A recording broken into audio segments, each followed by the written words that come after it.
Bem-vindo ao meu canal, é mais uma vez bom tê-lo aqui para a gente analisar as questões da leitura da escritura. Nosso objetivo é esse, trabalhar com leitura, hermenêutica, lidar com o texto, partindo daquele princípio do Gordon Fee, naquele livro famoso, Entendes o que Lês. Todo leitor da Bíblia é também um intérprete da Bíblia. A gente tem que pensar na qualidade do nosso trabalho como leitores, a responsabilidade que temos ao extrair o significado da escritura. Para isso a leitura é importante. Então, se esse é o seu objetivo, se inscreva no meu canal para a gente pensar essas questões com mais cuidado, com mais responsabilidade, como eu disse anteriormente. Então, nesse vídeo eu quero falar um pouquinho da relação do cristão com a lei. E essa relação pode ser problematizada de algumas formas. A primeira é óbvia: que tipo de relação que o cristão pode ter com a lei? A lei ainda é relevante para o cristão? A lei foi só um preparatório para a vinda de Cristo? Uma segunda questão: a divisão tripla da lei, como moral, cerimonial e civil, ela tem relevância? Ela de fato está no texto, que é importante, da dimensão interpretativa da teologia, algo fundamental. E em terceiro lugar, a questão da abordagem paradigmática da lei, uma tese do Peter Vogt que eu acho extremamente interessante como princípio, como receita para uma leitura da lei, ou seja, a leitura da Torá. Mas antes de entrar nisso, eu preciso falar um pouquinho sobre as chamadas abordagens interpretativas da lei. E o Vogt até faz um bom resumo aqui para a gente pensar na abordagem, as abordagens interpretativas da lei, primeiro começando na patrística, evidentemente, do ano 100 até o ano 451, Conselho de Calcedônia, provavelmente. Não estou fechando a questão. E essa síntese das abordagens interpretativas da lei é uma coisa bem resumida para a gente entender. De fato, a gente sabe que na interpretação patrística a gente começa com Marcião, a dificuldade que ele tinha de entender a questão dele do Deus do Antigo Testamento para o Deus do Novo Testamento, a refutação de Tertuliano. A gente percebe que esse movimento meio antipático à lei, que o Vogt chama de fantasma de Marcião, uma questão bem antinomiana, que percorreu a história da igreja por algum tempo. A gente olha a importância da escola de Alexandria lá, a questão da hermenêutica lá, alegórica, sentido literal, sentido espiritual. Na chamada escola catequética lá com Clemente, começa a ideia de lei moral e cerimonial. Em meio a isso, tem a escola de Antioquia com Crisóstomo, que é uma ideia um pouquinho diferente, enfatiza a questão literal, pensa no AT a partir da sua continuação no NT, é importante, mas as duas escolas acabam entendendo a lei como um preparatório para Cristo. Eles ainda não conseguem desenvolver essa relação muito de relevância da lei para o cristão. Então, já desde o primeiro século. Na Idade Média, o advento da quadriga, agora a hermenêutica alegórica ganha mais dois elementos, que é o elemento anagógico, tropológico e anagógico. Então agora são 4 elementos.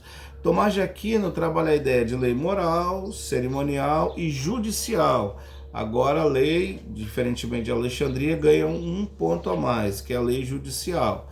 Já a abordagem reformada, exemplo, luterana, a ideia para Lutero a importância do aspecto civil da lei, e a lei também como um preparatório, ou a lei como levando o pecador a entender a sua necessidade do evangelho. Essa é uma questão colocada por Lutero. Já Calvino continuou com a ideia, abordagem, divisão tripla da lei: moral, cerimonial e civil. Aqui no judicial, Calvino, civil. Ainda há outras abordagens interpretativas da lei, como a abordagem dispensacionalista, a abordagem católica, que segue Tomás de Aquino também, a abordagem do judaísmo, 613 preceitos, estruturados de formas distintas, como Maimônides colocava a lei dividida em 34 categorias, que é o fundamento autoritativo da halaká, que é o verbo andar. Então a gente percebe que essas abordagens interpretativas elas foram importantes para trazer elementos pedagógicos para se compreender a lei ao longo da história. A gente tem que considerar isso na nossa interpretação, claro, não dá para fugir disso. Agora, o Vogt faz algumas críticas em relação à divisão tripla da lei, que ele entende que não é muito coerente essa divisão tripla por algumas razões. Em primeiro lugar, o Vogt diz que nenhum lugar do Antigo Testamento está claramente estabelecido pelo autor, a intenção do autor, a separação de lei moral, cerimonial e civil. Em nenhum momento o autor deixa isso claro. Segundo, para ele não há uma questão muito distinta de moral e cerimonial. Ele até exemplifica com Levítico capítulo 19, verso 18, estou aqui com o texto. Ele diz: amarás teu próximo como a ti mesmo. Essa é uma lei moral. No verso 19, guardarás os meus estatutos, não permitirá que os animais se ajuntem com de espécie diversa. Então, no verso 18 é moral, no verso 19 é cerimonial. Mas por quê? Não parece que haver essa distinção pelo contexto da narrativa. Alguém vai dizer: não, mas o Novo Testamento, nós estamos falando da Torá, analisando o texto pelo texto, sem olhar o movimento de intertextualidade. Então aqui na lei não parece haver, segundo o Vogt, uma distinção muito clara entre eles. Isso aqui é moral e cerimonial ganhando carimbos distintos ao longo do texto. Não parece ser isso. E a terceira questão colocada pelo Vogt está em 2 Timóteo capítulo 3. Essa passagem, segundo ele, é muito relevante. Capítulo 3, verso 16, toda a escritura é inspirada por Deus. Então, escritura aqui no sentido do Antigo Testamento. Claro que tem uma discussão aqui, que não é meu objetivo aqui, mas o Antigo Testamento aqui parece passar também pela chamada interpretação cristológica. Então, o contexto parece definir isso, mas não é meu ponto aqui. Olhando, se ele está falando do Antigo Testamento, esse todo é muito importante, porque para Paulo não existia diferença entre moral e cerimonial. Aqui, parece que Paulo está falando que toda a lei é relevante de alguma forma para o cristão, evidentemente. Então, essas são as objeções bem resumidas que o Vogt coloca em relação à divisão tripla da lei. Tudo bem, mas e aí? Como é que resolve o problema, né? A gente está com uma problemática ainda, aí que é lançada a chamada abordagem paradigmática da lei. Tratar a lei como um paradigma importante. Claro, como é que funciona isso? A ideia de que a lei é relevante para o judeu, lá para o leitor original, para o narratário, da mesma forma, ela é importante para nós. Eu abro até um parênteses aqui, para fazer eu entendo que é uma coisa meio absurda. O Dandoriani até trabalha isso no livro dele, A Verdade na Prática. Algumas pessoas colocam assim, exegese e aplicação, como se fossem questões diferentes. Já o Dandoriani coloca no mesmo ciclo, exegese e aplicação é a mesma coisa. A mesma ideia do Grant Osborne, como diz que a exegese e a aplicação pertencem ao mesmo ato hermenêutico, como se a aplicação viesse depois disso. O que na espiral chama de significado, significância e contextualização. Esse aspecto da contextualização é muito importante para a gente analisar o texto aqui. Então, olhando dessa forma, a gente vai pensar, afinal de contas, como é que eu vou ler a lei então? De que forma eu vou ler? Se eu não vou ler de forma tripla, se eu não vou tratar a lei como caduca e ultrapassada, dizendo que ela já teve a sua relevância, como é no Brasil, né? No Antigo Testamento é lei, no Novo Testamento é graça. Esse discurso meio absurdo que tem, a natureza da Torá é antagônica a isso, é a questão meritória. A Torá foi dada pela graça, e tudo pela graça, mas tudo bem. Então a pergunta que se fica é a seguinte: de que forma eu vou ler então a lei? Qual os princípios que eu vou usar para estabelecer a minha leitura da Torá? Aqui eu não vou fazer exegese, só vou mostrar como é que funciona. Quais são os princípios, e é bem receita de bolo mesmo, a gente vai trabalhar ponto a ponto para a gente entender o que tem que ser feito. Então vamos lá, se a gente abrir a Bíblia em Levítico 19, verso 28, o texto diz aí: pelos mortos não ferireis a vossa carne, nem fareis marca nenhuma sobre vós, eu sou o Senhor. Ótimo. Então, para ler isso aqui, pela abordagem paradigmática, nós vamos usar 4 princípios. 4 princípios serão importantes aqui. O primeiro deles é o que o Vogt não chama de contexto, ele chama de cotexto. Primeira questão é o chamado cotexto. Então, eu preciso entender esse verso no seu contexto próximo, e no contexto da seção e no contexto do livro. Eu vou saindo do micro para o macro. A ideia é sempre essa. E relembrando o que os hermeneutas sempre dizem, que a questão mais importante é o contexto. O contexto é soberano sobre tudo.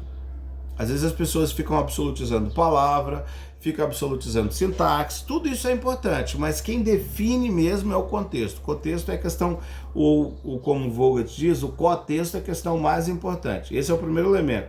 Segundo elemento importante para a gente observar com cuidado aqui, envolve o tipo de lei.